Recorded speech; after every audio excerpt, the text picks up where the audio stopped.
సౌకర్యాన్ని కల్పించాలి. ప్రభుత్వ హాస్పిటల్లో మెరుగైన వైద్య సౌకర్యాన్ని కల్పించాలి.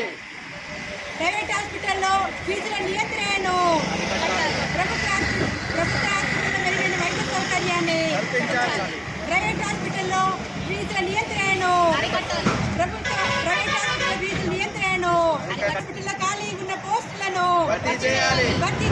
ఖాళీగా ఉన్న పోస్టులను భర్తీ చేయాలి. ప్రభుత్వ హాస్పిటల్లో ఖాళీగా ఉన్న పోస్టులను భర్తీ చేయాలి. ప్రభుత్వ హాస్పిటల్లో శానిటైజర్ చేయాలి. పిఓడబ్ల్యూ ఇచ్చినటువంటి రాష్ట్ర కమిటీ పిలుపులో భాగంగా ప్రభుత్వ హాస్పిటల్లో ప్రైవేట్ హాస్పిటల్లో ఉన్నటువంటి సౌకర్యాలపైన సర్వే చేయాలని చెప్పి పిలుపులో ఇచ్చారు. దానిలో భాగంగా మీ డిఎంహెచ్ఓకి మెమరాండము, కలెక్టర్ గారికి మెమరాండం ఇవ్వడం జరిగింది.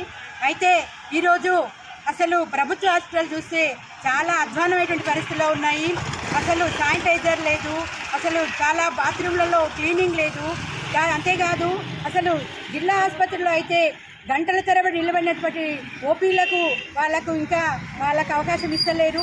గంటలు 12 అయినప్పటికీ కూడా ఇంకా కోసుల లైన్లలో ఉన్నటువంటి పేషెంట్లు ఉన్నారు. అయినప్పటికీ కూడా వాళ్ళకి అపాయింట్మెంట్ వాళ్ళకి రాలేదు. అంటే అట్లాంటి పరిస్థితులు ఈరోజు గవర్నమెంట్ హాస్పిటల్ ఉంది.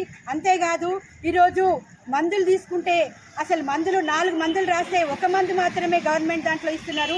మిగతా మందులు ప్రైవేట్లో వెళ్ళి తీసుకొచ్చుకోండి అని చెప్పేసి వాళ్ళు వెళ్ళండి అని చెప్పేసి తోసేస్తున్నారు. అటువంటి పరిస్థితి ఈరోజు గవర్నమెంట్ హాస్పిటల్లో ఉంది. అంతేకాదు ఈ జిల్లాలోని చుట్టుపక్కల ప్రాంతాల్లో చూస్తే అసలు చాలా ప్రాంతాల్లో నీట్నెస్, ముఖ్యంగా బాత్రూమ్స్ క్లీనింగ్ అనేటువంటిది లేదు. తర్వాత అక్కడ డ్యూటీ డాక్టర్ నైట్లో